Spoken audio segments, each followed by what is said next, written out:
Hello students, today we are going to learn about buffer solutions in alkaline regions. Now we can see that in alkaline regions there are also buffer solutions, and they are usually a mixture of weak base and its conjugate acid.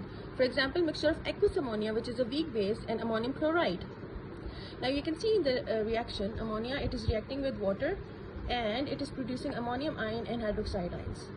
Now you know that aqueous ammonia is a weak base, so there's a very low concentration of ammonium ions as aqueous ammonia, it's a weak base. Now if you see ammonium chloride, aqueous ammonium chloride, and its ionization, you see ammonium chloride and chloride ions. Now you know very well that ammonium chloride, it is fully ionized, so it supplies reserve supplies of conjugate acid, that is NH4+. So this is the buffer solution in the alkaline region. It's a very easy topic. Now let's see how to calculate pH of a buffer solution. We can calculate the pH of a buffer solution if we know Ka of the weak acid and equilibrium concentration of weak acid and its conjugate base. So by rearranging the Ka equation, you can write H positive, this is equals to Ka into acid over salt, and then you can very easily find the pH of the buffer solution. Now let's see the uses of buffer solution. Buffer solution is very important in electroplating, manufacture of dyes, treatment of leather, but the most important role of buffer solution is the pH of blood.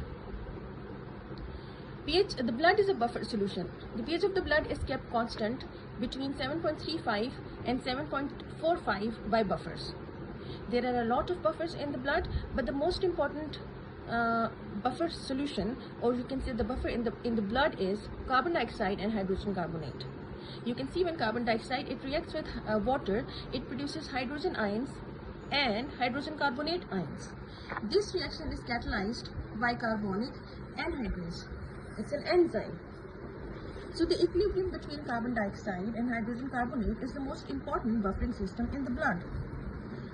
Now, if you see the reaction, if the hydrogen ions increases, the position of the equilibrium, it shifts to the left.